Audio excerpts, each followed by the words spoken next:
passe super, l'artiste, super, encore un but sensationnel.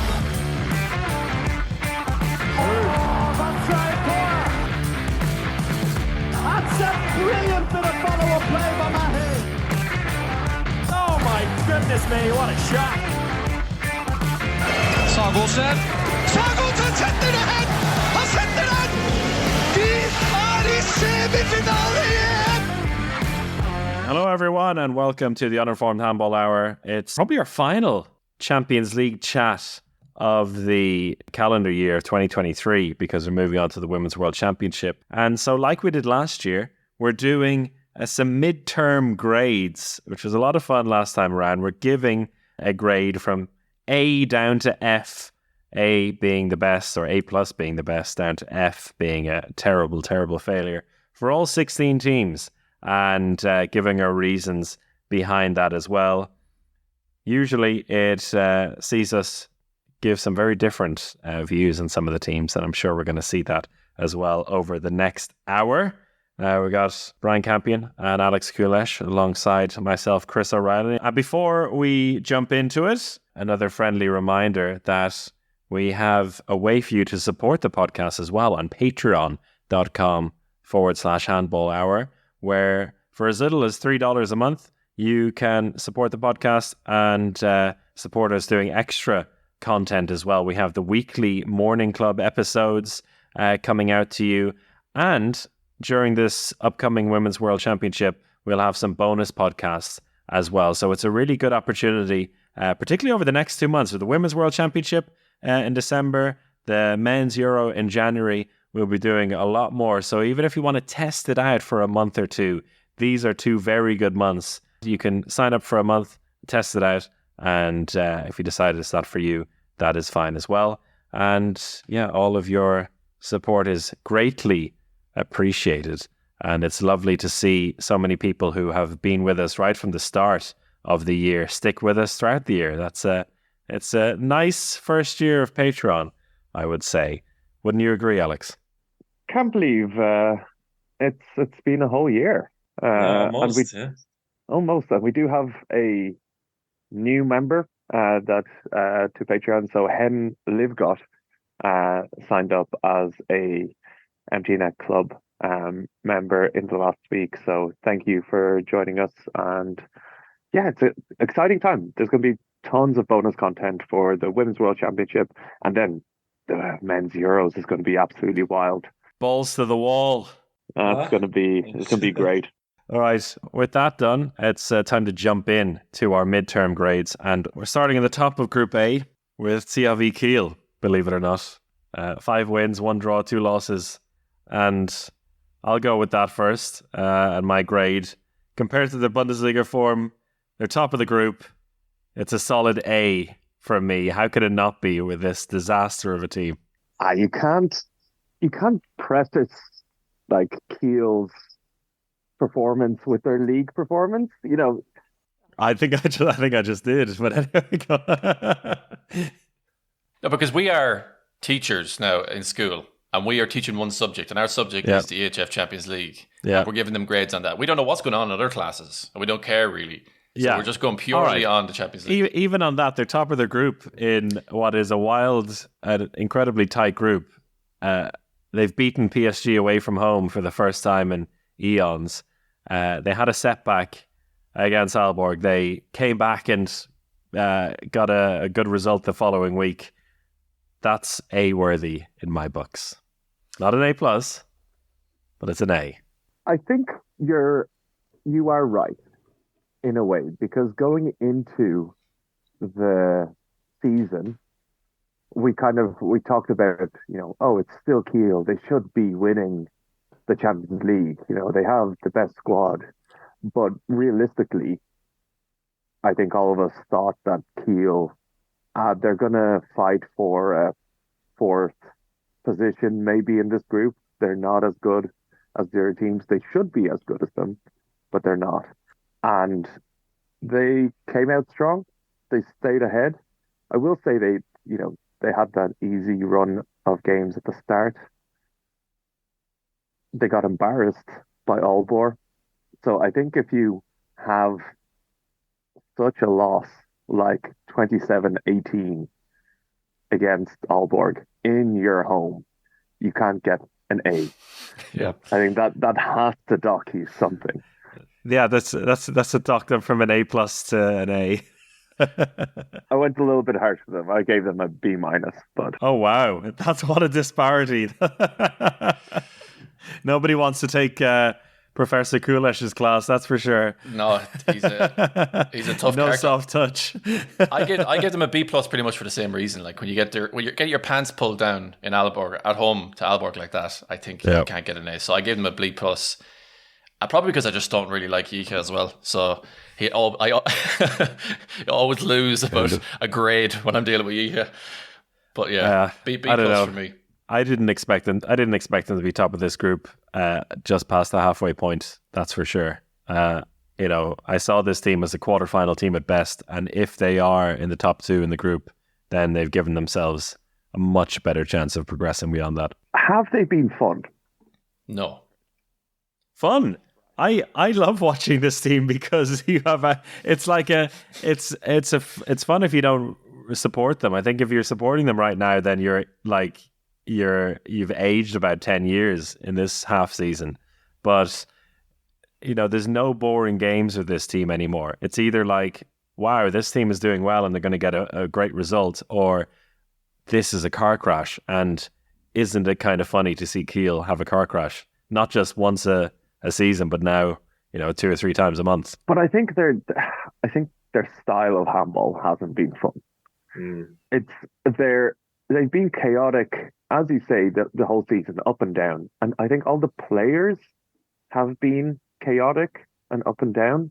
You would have, Duvniak having a great game one time and then just being terrible the next. You have Reinkind stepping up at the start of the season. It's like, oh, Reinkind's their leader, and then he just completely tails off.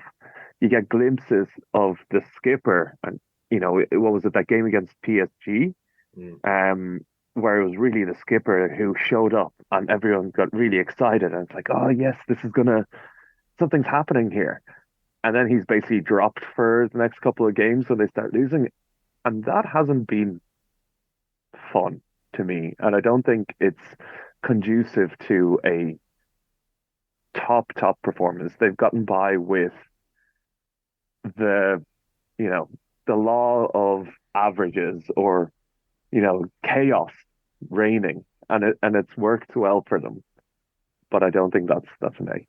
Okay, so second in the group, level on points. In second is Aalborg. Alex, you're an Aalborg expert. What grade are you giving them? So for Aalborg, I gave them a B.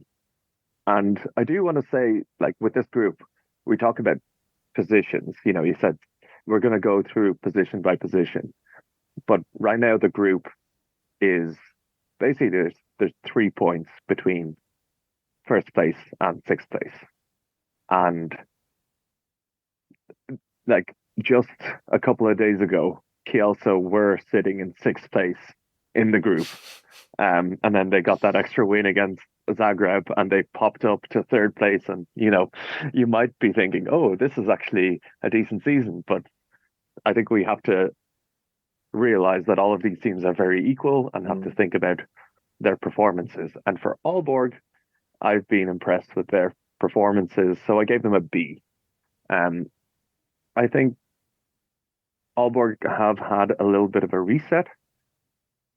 Last season they didn't have a good year in the Champions League. Mikkel Hansen's back. They revamped their squad, and for me, I thought this is going to be a little bit of a ramp up season for them. I don't think they're ready to go to the very top, but they've shown that they can play with all the big boys. I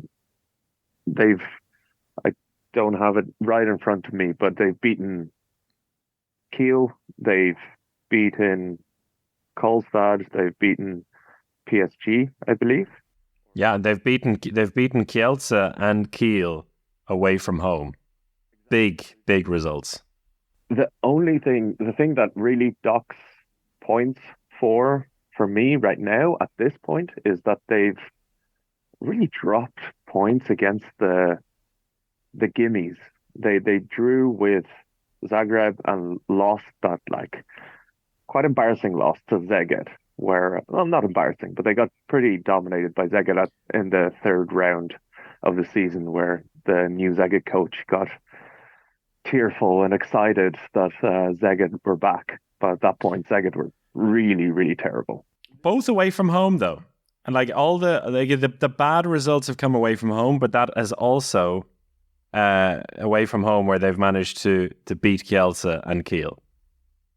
I think if you were to ask them, or if you were to ask us, what would be a good return for them in the first half of the season, given they'd have had 5 away matches out of 7, that victories in Kielce and Kiel would make up for a few drop points elsewhere, where you can drop points. Yeah. I think you're being too harsh. A B feels harsh to me.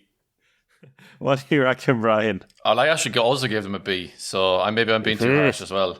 I mean, I have down here, obviously their highlights, their win against Kielce. That was the opening game of the season, wasn't it? Yeah. That was obviously a bit of a statement. But yeah, they have wobbled in some strange games. I think the draw against Zagreb was one which I think was a bit unexpected as well.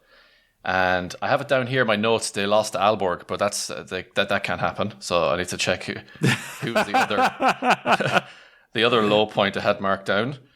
No, it was Szeged. It was Szeged, of course. Yeah, I think that was also a huge surprise for everyone. I think people expected them to do the job against Szeged. So I gave them a B, and I think I could give them a B plus. I think the reason I haven't given anyone A's, I don't want to give spoilers away, but I didn't give anyone A's here because I feel like it's so volatile, those positions. I don't think Kiel are sitting at home going, oh, class, we're top of the table, because that can change within one game so easily. All of those 4 teams can swap around within one game. So there's no one sitting there going, oh, class, give yourselves an A+, and the next game down, they're sitting down in 4th. In the same way that we can't talk about other leagues in this, we also can't talk about the future in this. We can only base it on how they're doing so far. A bit like the MVP race. But objectively, if you compare it to the other group, yes. If we look at it in a holistic way, there's Barcelona and Veszprém who have really dominated the other group, and we'll get into that maybe in this podcast. You can't say that any team in Group A has dominated the group. Yeah. So if teams like Barcelona and Veszprém are the ones that are leaning towards an A, I don't think any team in Group A gets those top marks. No A's for Group A, yeah. Yeah. I gave them an A-, so at least on my side. But that's the end of the A's in Group A for me. Chris, remember when you were in school, Chris, and Alex, and you get the midterm results, the teachers would always bring you down 1 grade so they keep you working hard for the rest of the year, because otherwise you're going to give them an A now, they're going to take the foot off the gas. So that's a bit of my thinking as well. So I think I'll stick with B. A- with the defeats to Szeged and the draw at Zagreb. But if you beat Kielce, you beat Kiel away from home, in my books, you're doing well. Yeah, the only thing it was for me was Kielce. They beat them in the first day of the season. Was a bit like, okay, yeah, Kielce weren't at the races. Your first day of the season. If you're ever going to beat them, it'll be that. But maybe that's a bit harsh as well. Well, we'll find out now. Brian, what's your take on Kielce so far this season? Kielce, I think for going on from, as you would in school also, like a teacher, you talk about their past and what you expect from them this season or in this semester. And having been in so many finals and been so dominant for so many years, to see them floundering around and getting some very, very strange results. And I think Alex Dushabayev being injured was a bigger loss, was obviously a huge loss for them. Which was maybe the resulting in some poor results. So I gave them a C+. So my worst score so far. I am just a little bit higher than you there. I've given them a B- so far this season. I think the 2, and Alex alluded to it already, the 2 softer games against Zagreb now the last couple of weeks have bumped them up the table. But given the injuries they've had, like the 2 absentees, Dushabayev and Andy Wolf as well, both of whom are now coming back to fitness. I think it's harsh to give them something that's much worse than that. Like, on the face of it, you could, if you're really harsh, which Alex probably will be, he'll give them a D+. And, on one side of things, I can see that. But on the other side, I'm taking the injuries into consideration. It has been disappointing because I thought there would be, second place in the group. But at the moment, actually, they're not so far from it. The results have been underwhelming, though. The home draw against Szeged, the away draw against Zagreb, and the loss to Kiel away from home as well. They did beat PSG at home, and because I was there and saw that has pushed them up for me, because that was a very impressive performance, and that gave me a little bit of an insight into what this team is actually like this season, if all things go to plan. But the vibes aren't great, are they? The vibes were great that day. Since then, not so much. I think the downfall was them patting Ivan Čupić in the belly last week. That was never going to end well. Away to Zagreb and they're taking the piss out of a former player is like, that's never good. That's a bit of bad juju right there. He is beefy though, huh? He's got that little belly though. He's got serious pot belly. I think Kielce is a hard one to look at. Again, what are we comparing against? If we compare against last season, this is a huge shock, and their performance is not up to scratch. Their average goals per game has dropped by 5 from last season. So from 33.2 goals last year to 28.1. Yeah. That might just be Alex Dushabayev being injured for a large portion, but it feels like there's more than that. It feels like the squad and the backcourt is just not clicking. It's not working. It feels like a random collection of players that don't fully fit in together. You have, of course, Sitchko, who's been their stalwart. Best in the world. At one stage. For 2 weeks there. He started off really well. He tailed off together with Kielce. You have Alex Dushabayev, who's back now. And then it's just, who else is there? You have Karacic doing some stuff. Olejniczak kind of does a little bit. Thrasterson is back, but he's not really playing. And then it ends up being a little bit individual with Sitchko and Alex Dushabayev doing their things. They've got great wingers and line players. There's no doubting that. But that backcourt just doesn't feel right to me. And I think that's probably part of the issue of this season. And I gave them a C-. I'm not fully harsh because despite their injuries, they've managed to stay in the game and not drop out from contention, even of the automatic spots. But what an absolute mess! I mean, from going from owning every single player in Europe to not having enough to have enough players at backcourt, it's quite the ride. Missing Hassan Kada as well, who hopefully at some point we'll see this season. Goldstad, yeah. What a disastrous start to the season. I think it was Brian Campion who said... Kallstadt the team now we're talking about, yeah? Kallstadt the team, very entertaining. I'm enjoying this. Brian, what give us your grades for the team and the project as a whole so far? Team so far, very I say quite surprising. I would say B+, because I probably had way lower expectations for them performing this well. I mean, we're only halfway there. Things can change, but I've seen them also live twice as well, and just really fun.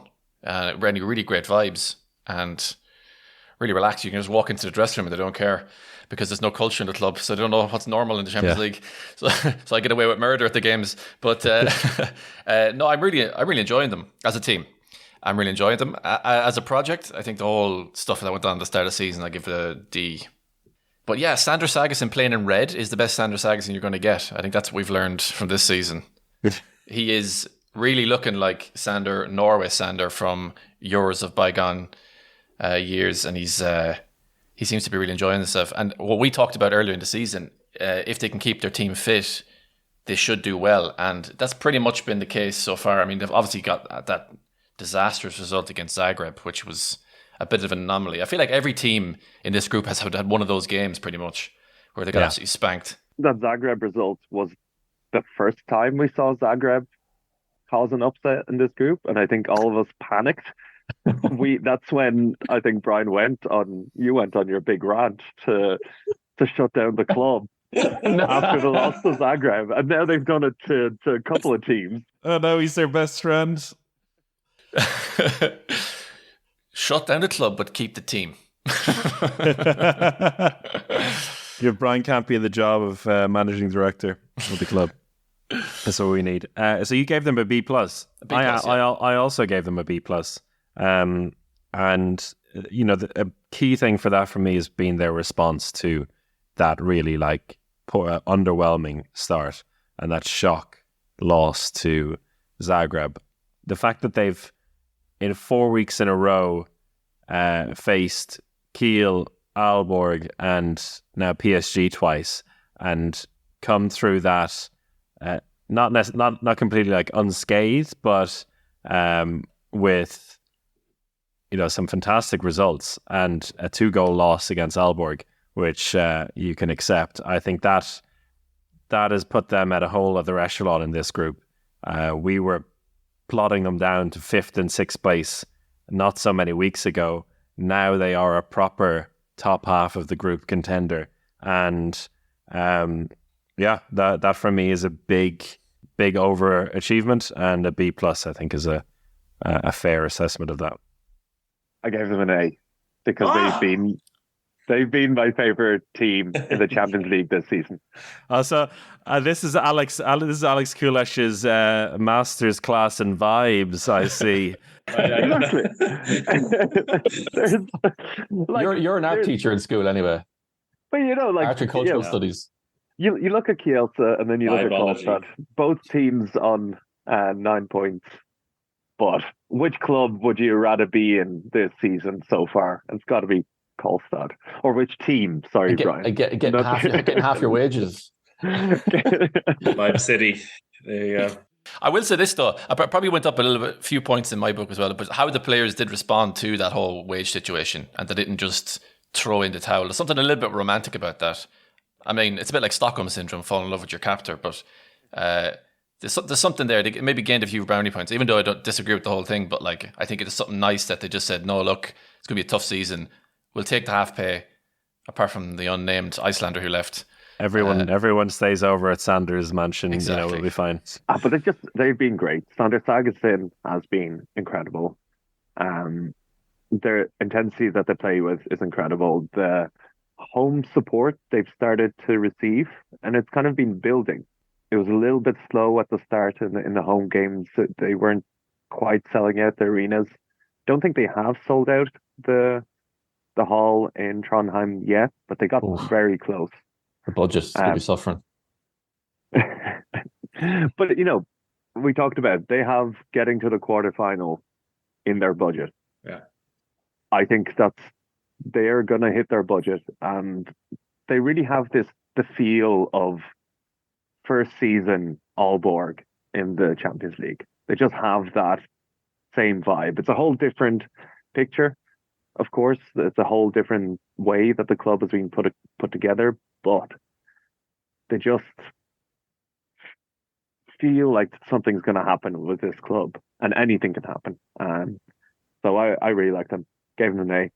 And if they arrive to the Final Four in Cologne, I won't be surprised. So from Kolstad's A, Alex, to PSG. PSG, I gave them a C. And again, I think their current position of 5th place doesn't really dictate their whole season. They started off really well. They won 4 and just lost 1 game to Kielce in their first 5 games, but they have 2 losses and a draw in the last 3 games, which is surprising. I think we really have to see how PSG and Raul Gonzalez respond to this, because it's a huge setback. PSG have just constantly won in the Champions League for the last couple of seasons. They keep winning, they keep getting those playoff spots, they're a machine, and they have, especially over the last couple of seasons, Luke Steins is just like a group stage game-winning machine. He'll just pull you through, and they've just hit a wall this season. Right now, I'm not really sure what the issue is. Steins has still been good. Prandi has been very good for them. Shipchak is top scorer across every list. It's just maybe it's that right back position that they haven't quite figured out with not giving Dominic Mate enough trust, and then playing Tunninson. And we've talked about Tunninson and his limitations before, but something is worrying there. A C for me, but I think I'm worried more than a C. It's kind of so far it's a C, but I feel that it might even drop if they don't figure something out. Yeah, I have them as at a C plus. I think a little bit higher than a flat C because the first half of this group so far has been pretty comfortable, because it's always comfortable for PSG. But then all of a sudden, it's like the home comfort, the home aura was lost. I think teams go to play away to PSG and they know, okay, we might score 32 goals here, but we'll concede 41. And that's generally the way it's gone. And then Kiel went and broke the spell a little bit a few weeks ago. And I think if that Kiel result didn't happen, then the last two Kolstad results might not have happened as well. It's had a bit of a knock-on effect. And they still have some figuring out to do. That right-back position, I think the departure of Dennis Christopans, the ever-reliable, for the last couple of seasons, he was never magnificent for them, but he was getting the job done for them. And Dominic Mate not playing at the level they expected of him yet, could still happen, I think is being key. And maybe they're underusing Jakob Holm as well. I'd like to see more of him in that. I think why sign him if you're not going to use him? I think there are formulations of that team where you have Holm and Steins also getting the job done together, but they haven't found that yet. So yeah, C plus for me. Jakob Holm's the weirdest one, because I was obviously at the last game, and every single time he walked on the court, I was like, oh yeah, Jakob Holm plays. I would forget from minute to minute that he's still a PSG player. It's just still so strange to see him in the PSG kit. But yeah, I was talking to a few fans as well before the game, and their main thing was that they probably expected more from Dominic Mate, and they felt like, one, he'd be used more, and then two, he maybe have a bit more of an impact. But I think after the injury that he had, maybe, I don't know, he's not quite flying yet. But I gave them a C plus. I'm not going to repeat what some of you guys said, so I think just a last point on Mate as well, because obviously Omar Yahia is confirmed to go to PSG next year, and there's already rumors swirling that Dominic Mate is going to move somewhere. Again, not really conducive to a good team spirit. Maybe that's the issue. You have a few kind of outcasts, and quite talented outcasts in Jakob Holm and Dominic Mate, causing some issues. And yeah, maybe that's the reason for what's going on. It just doesn't feel as in sync this season. Szeged, I have them down here as a C plus. Now hear me out. It's again a bit like Kielce. The last couple of games they've had the gimmies against Pellister, so that has flattered them a little bit, flattered them all the way up to 6th place in the group. But considering what we thought of them at the beginning of the season, and this being basically a transition year before they're taken over by the Scandinavians, I think they've done relatively well. They've put in a few results there that have been beyond what we expected. That draw with Kielce, the win at home to Aalborg, we have to give them some credit for that. It's not just because the opposition had a bad game at the time. And yeah, they're actually on a kind of a decent run now, having played Zagreb and Pellister in the last 3 games. They get Zagreb again, and then they get Kielce at home, so they could actually bring themselves up to a good position. But basing on what we've seen so far, They haven't disgraced themselves by any means. They had one really bad result away to Kolstad. That was like the coming out party for Kolstad. So I'm going to give them a C+. I gave them a C plus as well. With the way they started and the panic to the season, I think there was a worry that they were going to miss kind of the playoffs altogether and be out of the race. They're well in it. Are they as good as the teams above them? Probably not. Are the vibes good? Probably not. Vibes haven't been good for a very long time there, I would say that. The vibes haven't been good. Ever since they got a new arena, the vibes just went downhill. To be honest, I haven't even watched much of Szeged this season just because they're a little bit boring. And it's just like, what are you doing this season, Szeged? Like, who cares about you apart from maybe not even your own fans right now? We know that things are going to change in the future, but I don't know. They don't excite me. I still give them a C plus because they did better than I hoped. I hoped that means I wanted them to fail, but no. I gave them a C, so we're all on the C's there. Yeah, I mean, I kind of agree with what you said, Chris, as well. That like, given it as much of a transitional period it is, and with Pastor leaving after being there for so long, and knowing that there's going to be someone else new coming in, it could be very easy for them to just kind of, and probably most of the squad's going to move elsewhere as well, or a lot of the players will move elsewhere. That it could have been very easy just to kind of, down tools and just play like absolute muck. I mean, they are third from bottom, so I mean, they're not exactly lighting up the league, but they have had some decent performances as well. I don't know what else I could say. Mario Sestaric has 51 goals, which is a bit of a wild one. Yeah, he's having a good time. Vibes are great on the right wing, that's for sure. So much so that Sebastian Frimmel is just not getting the ball anymore in the left wing. But so that's the third from bottom team. And Brian, what's your take on the second from bottom team, who are Zagreb and have a better goal difference than Kielce in third place?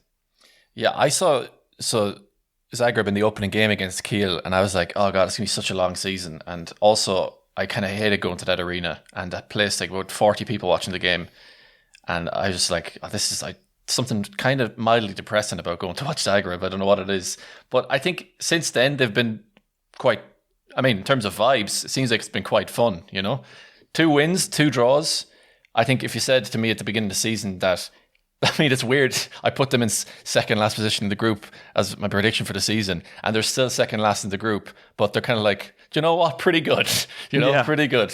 So the vibe's very good, and I think it's been a bit surprising, I would say. So I gave them actually a B, which is a weird one since they're second last, but from their expectation to the actual reality, I was kind of pleasantly surprised, because that could be an absolute. It's been terrible for the last few years being a Zagreb fan, but at least now they've something to hold on to a little bit. Yeah, I had them on a B as well, purely because they're showing that they belong in this competition. At least they're playing catch up with the rest of the group, but they're not a disaster. Yeah. And they've made some teams look a little bit embarrassed. They've become this home for the players of years gone by. As long as you're a winger, then have a great time out there. And it's just, I mean, that is great. A team where Tiborov is defying the autumn of his career, or the winter of his career, and still going strong in the Champions League. Happy to see it. I gave him a B plus. There you go. It's the big results against the good teams. There's looking at Szeged and the way they've performed, and they've kind of beaten the teams around their level. And then there's Zagreb, who have a draw against Kielce, who smacked Kolstad around, who drew with Aalborg. All really impressive results, and they have the best defense in the competition by far. They're only conceding 26.2 goals per game.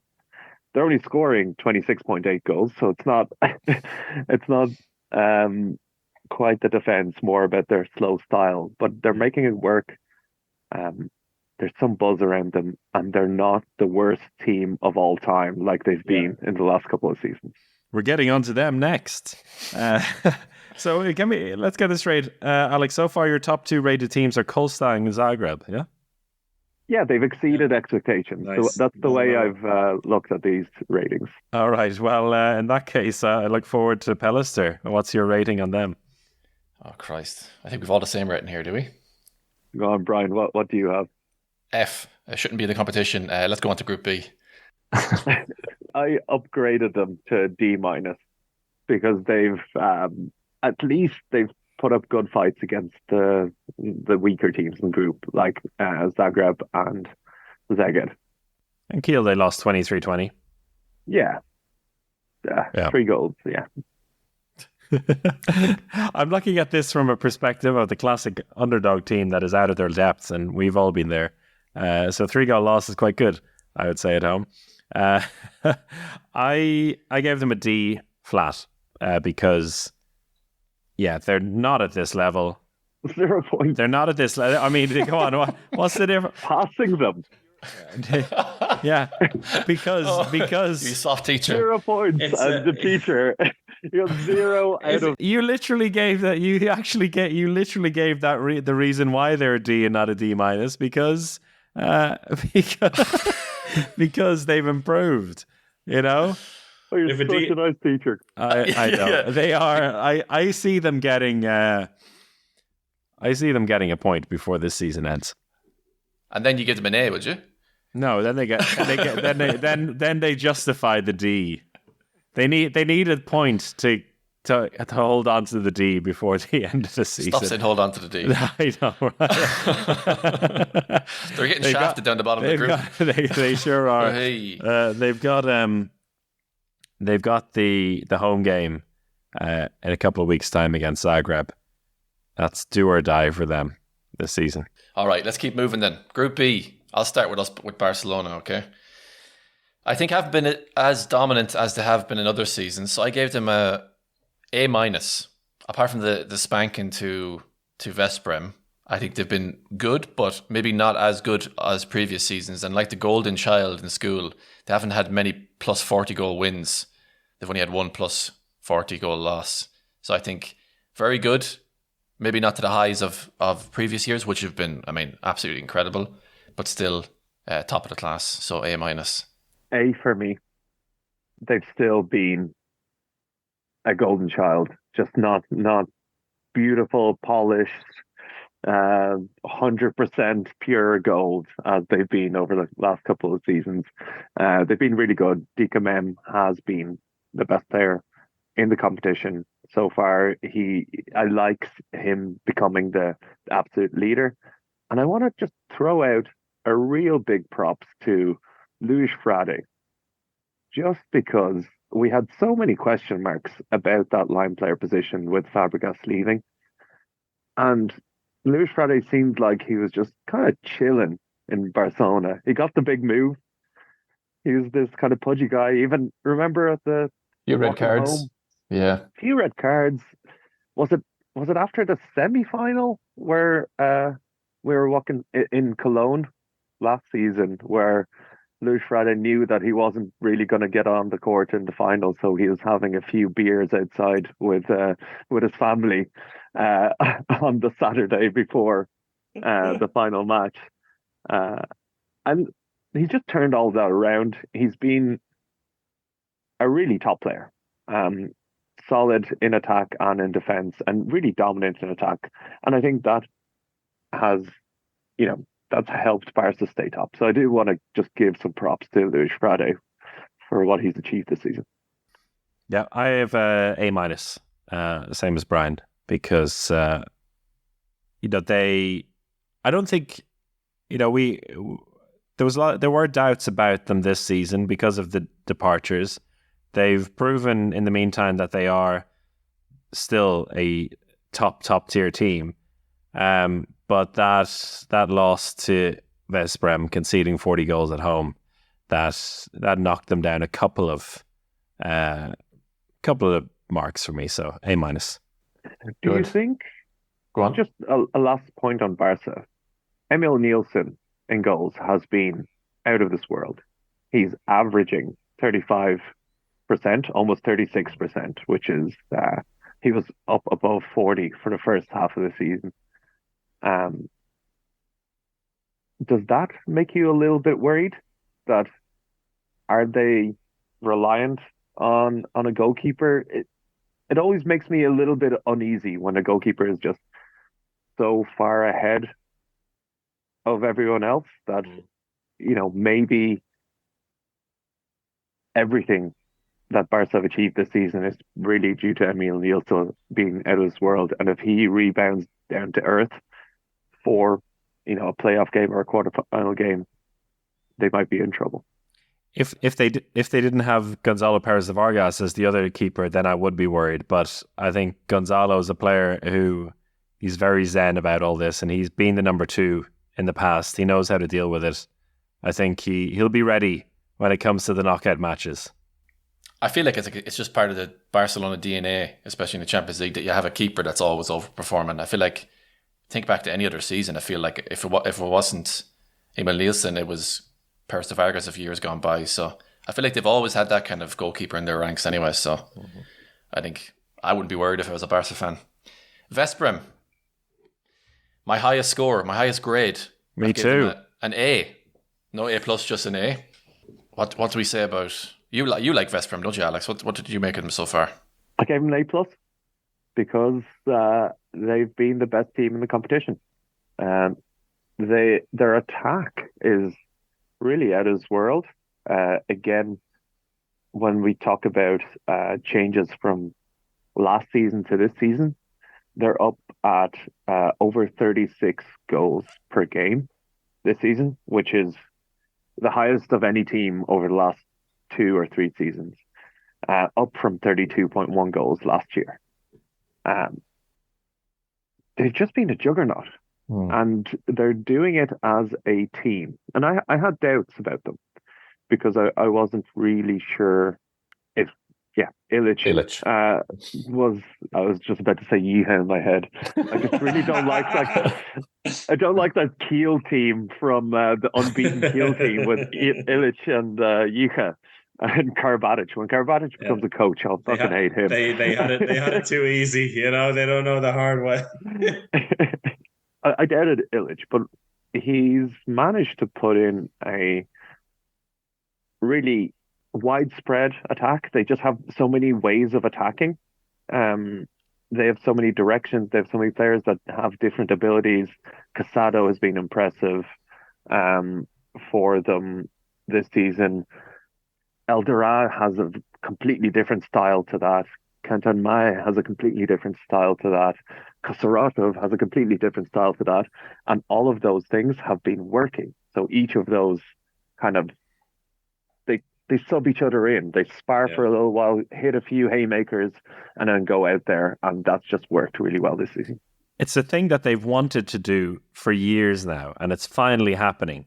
Big heavyweights in the backcourt just like tearing into them one after another, and then it's like a non-stop tag team wrestling match.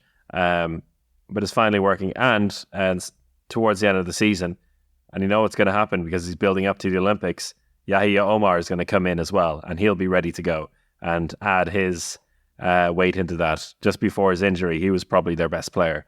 And I think if you have a first half of the season, which you win away to Magdeburg by 5 goals and win away to Barca by 5 goals, score 40 goals plus in half of your games, A+ for me as well. You can lose to Georgi away from home. That, shit happens. Besides, like that doesn't take anything away from me. That just is just Georgi, and they're only improving. So yeah, I think what Alex said there about the kind of so many different places to get goals from, you see that as well when you look at their squad and who scored goals. They have 9 players who've scored over 20 goals, which feels very Barcelona-esque of other seasons. Barcelona, you have 6. Do you want to guess how many Celje have over 20 goals? 3? 3, yes. Magdeburg, I gave him a B+ so far this season. considering the poor start they had, they've responded very well. I think we're a bit harsh on them at the start of the season because they're the reigning champions, but they are clearly approaching this season in the right way, balancing things and the competition we're not allowed to talk about. The Super Globe, no, the Bundesliga. I like what they're building here.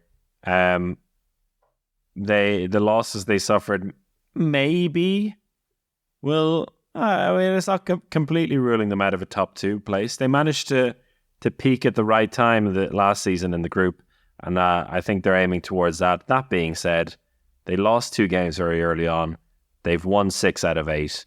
I think there's very little to complain about. It's not a performance that puts them in the A ranks just yet, but it doesn't need to be B+ for me. They had that dramatic loss against Barcelona, 32-20, on the 21st of September. They've won every game after that, across all competitions. 2 months of absolute dominance. And I think they're the most informed team in handball right now. But when looking at the Champions League as a whole, up to this stage, I still gave them a B. But I'm very bullish on them being of the same level as Barcelona and Veszprem. And their losses were against Barcelona and Veszprem, so it's not like it's a huge surprise. Yeah. And they have Gisli Christiansen coming back relatively soon. They've done this without their best player. They're so fun. They're purely, small ball handball. We've talked about it, but they've really taken it to the next level. Even the players that they got in this season, in Felix Klar, Lagergren, and Smarrison, all around that 1m85 to 1m90 line, dynamic, fast, can slot in anywhere, and that's just really worked for them. I'm so happy I stole one of their jerseys from the last Champions League Final Four that I can wear when they win it again this season. So B for you, B+ for me, Campbell. A B for me as well. So yeah, we won't dwell on that too much. We'll keep moving. We still have a few more things to get through. What do you got on Montpellier for us, Brian? Montpellier, I gave them a C. I haven't really seen, to be honest, a whole lot of Montpellier this season, but it's been kind of what we expected, I think, from them. Winning a lot of games against Selling, losing to GOG, putting up a good fight against Magdeburg, 25-28. So I think they've been doing what they should have doing, and middle of the table. Yeah, I think a C is fair enough. But I'll be honest, I haven't seen a whole lot of them. No, I have them as a C+. Like, they're doing what they need to do, but they haven't put in I haven't seen them put in a performance that has caught the attention yet. They haven't really worried the top 3, and I think that's they're in a little bit of a precarious position because they're 4th at the moment, but levels, GOG, Porto are just a couple of points behind them. Nothing is guaranteed there. I gave them B-, so roughly the same range. I think they've played well against the top teams, so that's what pushed them into a B for me. They had a 33-31 loss against Veszprem. Good performance. They did lose Ahmed Hesham a couple of games into the season. He was starting to light it up for them, but Hugo Monte has been a real revelation for them. It's nice to see the young Brazilian left back take his place in that squad. Diego Simeone hasn't been good, and Diego Simeone hasn't been good for a little while, and there have been rumours of Montpellier getting rid of Diego Simeone for the last couple of seasons, and I think they probably should have done it. He just hasn't been that good. I don't think he he has a lot of mileage behind him. He has a lot of injuries behind him, and he's at the tail end of his career. And I think in ways he might be holding this team back a little bit, as painful as that is to say, because we all do love Diego Simeone. He's just not at the races at the highest level anymore. Could be. I think maybe after the Olympics, he'll probably feel less need to force it at this level and move on to a nice Spanish European League team. Guy, B for me, because I think the win over Vesprem is very impressive for me, but they've been very inconsistent. But that's Guy, and they did it last season. They'll keep doing it forever. It's a little bit better than I expected, but I still I think fifth. They're almost cemented to be there, even though they could finish in the top half. But B feels reasonable for me. Yeah, because I think before the season we were a bit like we didn't know what to expect from them with all the outgoings. So I actually down to C+, but actually maybe I'll move up to a B-. Obviously Madsen with 47 goals, been incredible. Mensing 46 goals on the other side. I mean, so just from left and right back, just unbelievable talent there. Martin Olsen at the grand old age of 67 is 23 goals, He's... I mean, he put in I got to see his masterclass in Płotsk, and that was wonderful to see. Just I think the vibe, on Alex Kulish's scale, vibes are good, and that pushes them up for me. Vibes are good in the Champions League, but they're not good in the league. We're only talking about the Champions League. We're ignoring here. But I think for Gay, it's affecting their Champions League performance, because it was like when they played really well in the league, they could really focus on the Champions League games and count them as like big bonus games. It's like if things are going well at home, we're going to go all out and try to really get a big win against one of the top teams. It feels like with the focus shifting to the league for them to steady the ship, they're not doing well at all. They're even more inconsistent in the Champions League because they don't have the same focus on it. I think for them, the league is more important right now to get that right. Despite that, Aaron Mensing has been fantastic. Did you hear that there's big rumors of him going to Melsungen next year, which is, as much as I like Melsungen this season, it feels dirty. I don't like it. So what are you giving Guy? I was opposite to Brian, where I was actually leaning for a B-, but I put him down to a C+. Okay. Porto, Alex. Porto are great. Look at them. Look at them sitting in sixth place. They've got 3 wins. They're a team that's really struggled the last couple of years. We thought that the Scandi-Iberian combination could never work, and it has. I give them a solid B this season, because they've really exceeded expectations. B- for me there. We talked a few weeks ago that it could be a long, barren spell for them in the middle of this season without a victory, but they managed to get that win over Gyeonggi at home, which was key for them. And yeah, at the moment, doing more than enough to be in the top 6. And I think that is way beyond expectations. Yeah, they do have the 3rd worst defense in the competition.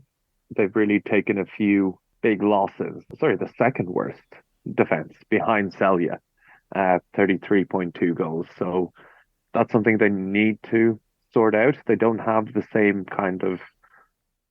They used to have those big line players to steady the ship in that defense. Alexis Borges, Selina and Iturriza. While Selina and Iturriza are still there, they don't have the same solidity. We always talked about them as, they'll slow it down. They'll get into slogs for Porto, playing that 7-on-6 a lot of the time. They haven't done that this season. They play fast. Rui Silva really orchestrates everything. So I think their ceiling is limited, but they've done really well. Yeah, I've given them a B, because I think they've kind of, when the first 2 games of the season, beating Płock and beating Celje are 2 games which they would have eyed up and thinking, okay, they're winnable games, and they did that. And then you're coming against Barca, Veszprém, and Magdeburg, never going to win those. So yeah, I mean, shipped a load of goals, doesn't matter. Messed up their goal difference, as Alex said. And then beating GOG then was a huge one, which was like one which people probably didn't expect them to win. So that kind of put them up in the grade book for me. Montpellier seemed to be maybe their kryptonite a little bit. So they've the next game against GOG and then their last 2 games of the season. So I think they basically have 3 more games where they can pick up points. So I think they've done well in the games where they have identified we can win matches here. So yeah, I'll give them a B. Płock. 2 points. I've given them a D. I don't know what else you can say. It's rough down there at the bottom. This is no Zagreb like in Group A. I don't have the same feeling here. I think it's there's obviously a lot of spirit and a lot of fight in the team as well, but it's been tough for them so far. Yeah, D- for me. Those first 2 losses of the season have dropped them into a fail category for me. Remember last season they left it very late to scrape into the top 6. Could happen again. They've got Porto at home, Montpellier at home, a couple, and Celje away. It's like there's 6 points they can claw back, but yeah, nothing guaranteed. And at the moment, from what we've seen, D-. Yeah, but they're far from spanking boys in the group. No. I mean, even the games against Barca, I mean, the one at home, 25-28 was, I think, pretty impressive for a lot of people. But yeah, the points on the not board. Not getting the points, yeah. No, exactly. Yeah, and their attack is just not there. They've never been the highest scoring team, but they're right at the bottom with 25.5 goals per game. It's just not enough at this level. They're really struggling to score without Kosaratov. It's tough. It's been tough for Wisła Płock. This is a team that got it to the quarterfinal last season. So you have them as a D- as well. And Celje for you, Alex? I actually gave them a D+ because they've really pushed a couple of the top teams quite a lot. We know that Celje are always going to do it. In this case, they've been a lot more exciting than Djurgården and Pallister, who are on 0 points in the other group. And Mitja Jans is some player. I have them as a D. So just about passed through. 3 games there, they could have, well, one in particular, the Porto, they should have got a result. They absolutely blew that one right way back in round 2. Another team, they're just about justifying their place, but barely. And Brian? Can you give, is there such thing as an F+? I don't think so. An E for effort. Yeah, an E for effort maybe. I mean, yeah, pushing is really nice and all, but when you've no points on the board, it's hard to give them any kind of good grade. I mean, yeah, could they go winless all season? It's definitely possible. So, yeah, it's rough there at the bottom. So I'll stick with F. Last question: give the full Champions League a grade. So, how has the Champions League been as a whole? The competition. What would you give it? Because of Group A, I think I'd probably give it compared to other seasons anyway, I'd probably give it a B- so far. B+ for me. I lean towards a B+ as well, or a B. Being fun. Group A has been a lot of fun. There's been some really great teams, and I'm telling you, I just love Karlstad, so that pushed me up to a B+. I think Karlstad being in there has changed the whole thing, honestly. That whole fresh team in there, just a bit wild. That they've really rattled a few cages up there. I just get worried that because Group A has been good, that they're going to be like, oh, just keep this system now for another while. Because, I mean, they're meant to change it for next season, aren't they? But is that confirmed? They're going to change it again? I thought I read somewhere that it's going to be reviewed after the season. That would be nice. But what does that mean? Review? I mean, that could literally mean, we're going to change it from Group A to call it Group 1. So it has been a good competition so far. I've enjoyed it. I think we've all given the Champions League a little bit of shit in the past, but it is the best handball that goes on in the world. Some of these games have been outstanding, so I'm excited to see the season go. Thank you, Chris, And thank you, Brian, for exciting journey through every single team. So stick with us, join our Patreon, and thanks for joining.